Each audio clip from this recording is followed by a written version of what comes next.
እንግሊዘኛ ቃል ጽፋችሁ ነገር ግን ይሄኛው ስፔሊንግ እኮ ደብል ነበር መደረግ የነበረበት እየተባላችሁ ተቸግራችኋል። ስለዚህ ዛሬ 4 እንዳትሳሳቱ የሚያደርጋችሁን ሚስጥሮች ነግራችኋለሁ። መቼ ነው እንግሊዘኛ ኮንሶናንት ሌተሮች ደብል የሚደረጉት? ምናልባት በቫውል ሌተሮች ቢሆን ቫውል ቲሞች ደብል እንደሚደረጉ የተወሰነ መረጃው ሊኖራችሁ ይችላል። ኮንሶናንት ሌተር መቼ ነው ደብል ማድረግ ያለብኝ ብላችሁ እየጠየቃችሁ እየተጨነቃችሁ ከነበረ እነዚህ ሜተዶች፣ እነዚህ 4 ሚስጥሮች ዛሬ ከጭንቀታችሁ ይገላግሏችኋል። ስለዚህ እስኪ ከመጀመሪያው እንጀምር። ከመጀመሪያው ጀምራችሁ እስከ መጨረሻው እነዚህን 4ቱን ሜተዶች በደንብ ተከታተሉ። ከዛ በኋላ በደብል ስፔሊንግ ምክንያት መጨነቅ፣ እሳሳት ይሆን ብሎ ማሰብ አይታሰብም። የመጀመሪያው ህግ ምንድነው? አንድ ሲለብል ያለው ቃል ሲቪሲ አይነት ስትራክቸር ይዞ ከመጣ ነው። ሲቪሲ ማለት ኮንሶናንት ቫውል ኮንሶናንት። ስለዚህ እነዚህን ወርዶች ተመልከቷቸው፣ እነዚህን ቃሎች ተመልከቷቸው። እነዚህ ቃሎች ያላቸው በየመሃላቸው ላይ አንድ ቫውል ሌተር ነው። ከዳርና ከዳር ላይ 2 ኮንሶናንት ሌተር አለ። ስለዚህ መቼ ነው ደብል ማድረግ ያለብን? አይንጂ መጨመር ስንፈልግ፣ ኢዲ መጨመር ስንፈልግ፣ ኢአር መጨመር ስንፈልግ ወይም ኢኤስቲ መጨመር ስንፈልግ። ኢዲ የምንጨምረው ምናልባት እዚህ ጋር ያሉት ድርጊቶች ያለፉ መሆናቸውን ለማሳየት ይሆናል። አይንጂ እየቀጠሉ መሆናቸውን ለማሳየት ወይም ደግሞ ቃሉን እንደ ስም ለመጠቀም ስንፈልግ እንጨምራለን። ኢአር 2 ነገሮችን እያወዳደርን ከሆነ እንጨምራታለን። ኢኤስቲ ብዙ ነገሮችን ለማወዳደር ስንፈልግ እንጨምራታለን። ስለዚህ እነዚህ ምክንያቶቹ ናቸው። ነገር ግን እንዴት እንጨምራቸው ብላችሁ እየጠየቃችሁ ከነበረ ሲት የምትለዋን ለምሳሌ ሲቲንግ ማድረግ ከፈለኩኝ ምን ማድረግ አለብኝ? ቲን ደብል ማድረግ አለብኝ ማለት ነው። ይሄኛው ለምንድነው ደብል መደረግ ያለበት? የአይ ስፔሊንግን ሾርት ቫውል ሳውንድ ለመጠበቅ ስለምንፈልግ ነው። ምክንያቱም አንድ ብቻ ቲ አድርገን አይኤንጂ ከጨመርን ሳይቲንግ ነው ወይስ ደግሞ ሲቲንግ ነው የሚለው ያምታታል። ምክንያቱም በሎንግ ቫውል ሳውንድ ጊዜ ኢ ማለቂያ ያላቸውን ቃሎች አይኤንጂ ለመጨመር ስንፈልግ ኢ ስፔሊንግን እያወጣን አይኤንጂ ነው የምንጨምረው። ስለዚህ ሁለቱን ቃሎች በምን እንለያቸው? ይሄ ነገር የሎንግ ቫውል ሳውንድ ነው ወይስ የሾርት ቫውል ሳውንድ ነው ይተጠቀመ ያለው የሚለውን ለመለየት ግዴታ ለሾርት ቫውል ሳውንዶች ከመጨመራችን በፊት ጭማሪዎች ምን ማድረግ አለብን? ደብል ማድረግ አለብን ማለት ነው። ቀጣዩን ቃልም ደግሞ እንመልከት። ሆፕ ላይ 2 በዚህ አይነት ድምጽ የሚጠሩ ቃሎች አሉን። ሆፕ እና ሆፕ። this is like there is a subtle difference between the o sound እዚህ ጋር o ስንል የኢ መጨረሻ ላይ ላለችው በሎንግ ቫውል ሳውንድ ስለሆነ ኦን የምናገኛት ጠበቅ ያለ ወይም ደግሞ ትንሽ ወደ ው የሚሄድም አይነት ኦ አይነት ሳውንድ ታገኛላችሁ። እችኛዋ ላይ አጠር ያለች ኦ ሳውንድ ነው የምናገኘው። ሆፕ ብለን ነው የምንጠራት። ትንሽ ወደ ኤ የምትሄድ ወይም ወደ አ አይነት ሳውንድ የሚሄድ ይመስላል እዚህ ጋር ስንጠራው። ለማንኛውም የመጀመሪያዋ ቃል ላይ እንደምታዩት ኢ ያለች፣ እዚችኛዋ ቃል ላይ ግን ኢ የላትም። የመጀመሪያዋን ቃል አይንጂ መጨመር ብፈልግ ኢን አስወግጄ አይንጂ መጨመር ብቻ ነው የሚጠበቅብኝ። እዚችኛዋ ላይ ግን መጀመሪያ ከመጨመሬ በፊት ሆፒንግ የሚል ቃል ከመጨመሬ በፊት ምን ማድረግ አለብኝ? ፒን ደብል ማድረግ አለብኝ። አያችሁ፣ በዚህ ጊዜ ሁለቱንም ተመሳሳይ ቃል ብጠቀም አንደኛውም ላይ በአንድ ፒ ብቻ ሁለተኛውም ላይ በአንድ ፒ ብቻ የምንጠቀም ከሆነ የትኛው ሆፕ እንደሆነ መለየት ይከብደናል። እዚች ጋር ያለችው የሾርት ቫውል ሳውንድ ናት፣ እዚህ ጋር ግን ያለው የሎንግ ቫውል ሳውንድ ነው የሚለውን ለመለየት እንዲመቸን ግዴታ ለሾርት ቫውል ሳውንዶች ደብል እናደርጋለን ማለት ነው። ሆፕ፣ ሆፒንግ the sound is somehow the same but the spelling is different and the meaning is also different። ስለዚህ ቃሉ የተለያየ እንደሆነ የምንረዳው ባለችው ደብል ስፔሊንግ ነው ማለት ነው። ሶስተኛዋ ቃል ደግሞ ምን ትላለች? ፕላን ትላለች። በዚህ ጊዜ 4 ስፔሊንግ ነው የምንመለከተው። ይሄንን ምን እንለዋለን? ሲሲቪሲ እንለዋለን። ወይም ደግሞ አሁንም ከመጨረሻ ላይ ያሉትን 3ቱን ብቻ ከፍላችሁ ሲቪሲ የምትለውን ህግ አሁንም እናገኛለን ማለት ነው። የመጀመሪያዋን ከተውናት ስቲል መጨረሻ ላይ ሲቪሲ አለን ወይስ የለንም የሚለውን በደንብ ማየት ስላለብን ማለት ነው። የመጨረሻዋ ላይ ሲቪሲ ስለምናገኝ ለምሳሌ እስኪ እዚች ላይ ፓስት ለማድረግ ኢዲ መጨመር ብፈልግ ምን አደርጋለሁኝ? መጀመሪያ ፕላን ከምትለው ቃል ላይ የመጨረሻዋን ስፔሊንግ ኤን ደብል አድርጌ ነው ኢዲን መጨመር ያለብኝ ማለት ነው። ወደ ሁለተኛው ሚስጥራችን ወይም ደግሞ ወደ ሁለተኛው ህጋችን ደግሞ እንሂድ። እነዚህ ጋር ስንመጣ መልቲ ሲለብል እንለዋለን። ስለዚህ አሁን ከአንድ ሲለብል ተሻገርን ማለት ነው። እነዚህ ላይ 2 ህጎች አሉን። ደብል የምናደርግበት ጊዜ አለ፣ ደብል የማናደርግበት ጊዜ አለ። ሶ በመልቲ ሲለብል ጊዜ ወይም ከአንድ በላይ ሲለብል ያላቸውን ቃሎች ስናገኝ መቼ ነው ደብል የምናደርገው? የቃሉ ስትረስድ የተደረገው ሳውንድ መጨረሻዋ ሲቪሲ ላይ ከሆነ። ለምሳሌ እስኪ በምሳሌ ያደረግን እናያቸው። አድሚት። ስለዚህ አድሚት ስንል ሳውንዷ ጠበቅ ብላ የምትሰማው ሚት የምትለው ቃል ላይ ነው። ሶ ሚት የምትለው ቃል ላይ ከሆነ የሲለብሉ እዚህ ጋር ሚት እና አድ ለሁለት መክፈል እንችላለን ማለት ነው። ምክንያቱም በዚህ ጊዜ ሁለት የቫውል ሌተሮች እና ቫውል ሳውንዶችን እናገኛለን። ሌተሩ ላይ በደንብ ትኩረት አናረግም፣ ሳውንዱ ላይ ነው ትኩረት የምናረገው። ባለው ቫውል ሳውንድ ላይ ስንቆጥር ከአንድ በላይ ሲለብል አግኝተናል ወይ? ዝች ቃል ላይ አድሚት የምትለዋ ላይ አድሚቲንግ ማለት ከፈለኩኝ ወይም አድሚትድ ማለት ከፈለኩኝ የመጨረሻዋን ቲ ደብል ማድረግ አለብኝ ማለት ነው። ምክንያቱም የቃሉ ጠብቆ የሚሰማው ሳውንድ ያለው የመጨረሻው ሲቪሲ ላይ ስለሆነ ስቲል ከላይ እንዳደረግነው ሁሉ አሁንም ደብል እያደረግን ኢዲ ወይም አይኤንጂ ወይም ኢአር ወይም ኢኤስቲ መጨመር እንችላለን። ምሳሌ እንጨምር። ፕሪፈር አሁንም ፕሪፈር ስንል ፈር የምትለዋ ላይ ጠበቅ ብላ ትሰማለች ወይም ስትረሱ እሱ ላይ ነው ያለው።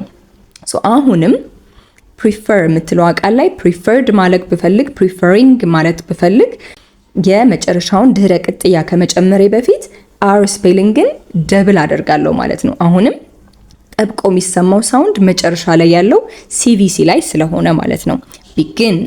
ቢግን አሁንም ቢግን ስንል ግን የምትለዋ ሳውንድ ላይ መጨረሻዋ ላይ ነው ስትረሱን የምናገኘው ወይም ጠብቆ ወጣ ያለ ድምጻችን የሚሰማው እዛ ላይ ነው። አሁንም ቢግኒንግ ብዬ መጻፍ ብፈልግ አይኤንጂ መጨረሻ ላይ ከማስቀመጤ በፊት የመጨረሻዋን ኤን ደብል ማድረግ አለብኝ ማለት ነው። ይሄ የመጨረሻው ስትረስ የተደረገው ሳውንድ መጨረሻ ላይ ከሆነ ነው ደብል የምናደርገው። ምናልባት ደግሞ ባይሆንስ? ሁለተኛው ህግ እሱ ነው ማለት ነው። ለምሳሌ ማይጠብቁ ደግሞ ቃሎች አሉ። ስትረሳቸው መጀመሪያ ላይ የሆኑ ቃሎች አሉ። በዛ ጊዜ ደብል እናደርጋለን ወይ? ቪዚት የምትለዋ ቃል ላይ ጠበቅ ብላ ወይም ደግሞ ጮክ ብለን የምንናገራት ቃል የመጀመሪያዋ ሳውንድ ቪ የምትላት ናት። ከዛ በኋላ ያለችው ዜት የምትለው ሳውንድ በስትረስ ባልተደረገ ቶን ነው የምትወጣው ማለት ነው። ብዙም አናጠብቃትም። ስለዚህ አሁን ቪዚቲንግ የምትል ቃል መጻፍ ብፈልግ ወይም ቪዚትድ የምትል ቃል መጻፍ ብፈልግ በዚህ ጊዜ ደብል ቲ ማድረግ አይጠበቅብኝም። ካያችኋቸው ኮንሶናንት ቫውል ኮንሶናንት እናገኛለን። ኤስ አይ እና ቲ ሲቪሲ የሚለውን ህግ ያሟሉልናል። ግን የሚጠብቀው ሳውንድ እነሱ ላይ ስላልሆነ በዚህ ጊዜ ቪዚቲንግ ብዬ መጻፍ ስፈልግ ቲን ደብል ማድረግ አይጠበቅብኝም ማለት ነው። እዚሁ ላይ ዝም ብዬ አይኤንጂን ይጨምራለሁ። ቪዚቲንግ የምትለዋን ወይም ቪዚትድ የምትለዋን ቃል ዝም ብዬ ማግኘት እችላለሁ፣ ምንም ደብል ሳናደርግ ማለት ነው። ሊስን እዚህም ላይ ካያችሁት የመጨረሻዋ ያው ቲ ሳይለንት ነች። በእርግጥ ግን የምናገኘው ስፔሊንግ ቲ ኢ እና ኤን እንደ ሲቪሲ ያለውን ህጋችንን ያሟሉልናል። ነገር ግን አሁንም ሊስኒንግ ማድረግ ብፈልግ ወይም ሊስንድ የምትል ቃል መጻፍ ብፈልግ መጨረሻ ላይ ደብል ኤን ማድረግ አይጠበቅብኝም። ወይም ደግሞ ደብሊንግ ህጉን እዚህ ላይ አንተገብረው ማለት ነው። ለምን? መጀመሪያዋ ድምጽ ላይ ስለሆነ ስትረስ የሚደረገው እዚህ ላይም ደብሊንጉን ወይም ይሄንን ህጋችንን አንተገብርም ማለት ነው። መጨረሻው ላይ የጠበቀ ሳውንድ አግኝተን ሲቪሲ ህግ የሚሟላልን ከሆነ ደብል ታደርጋላችሁ። ነገር ግን የምናገኘው ስትረስድ የሚደረገው ቃል መጨረሻው ላይ ካልሆነ ደብሊንግን አንጠቀምም ማለት ነው። ኦኬ፣ ወደ ሶስተኛዋ ህግ ደግሞ እንምጣ። ሶስተኛዋ ህግ ላይ የምናገኛት ሩል ዋናዋ ህግ ናት። እችኛዋ ህግ እንግዲህ ፍሎስ ሩል የምትባለውን ታሟላልናለች። ፍሎስ ሩል ላይ ከዚህ ፍሎስ ከምትለዋ ስም ራሱ ሶስቱን ስፔሊንግ እናገኛቸዋለን። ደብል መደረግ ያለባቸውን ማለት ነው።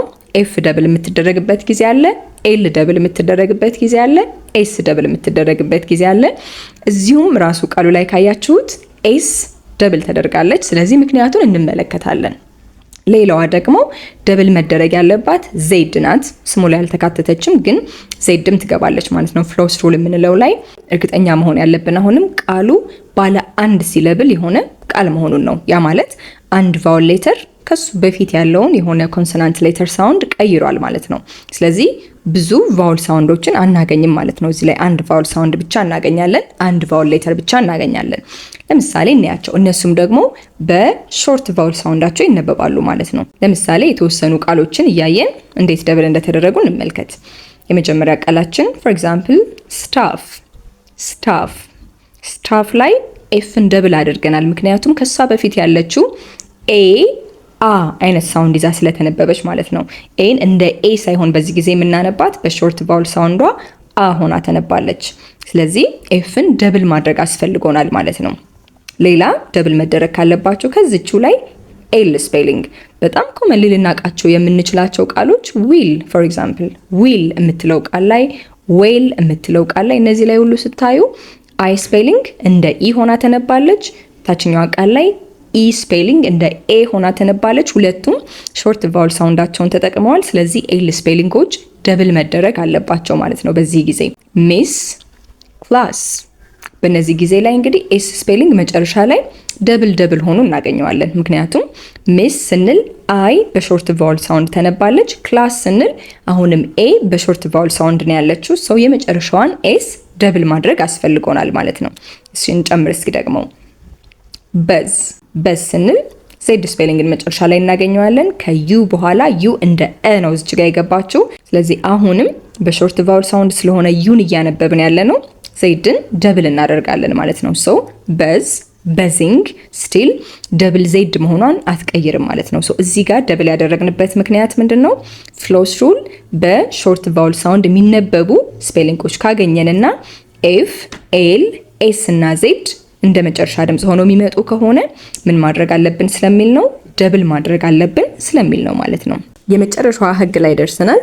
የመጨረሻዋ ፕሪፊክስ ወይም ደግሞ ሂስቶሪካል ደብሊንግ ምንላታለች።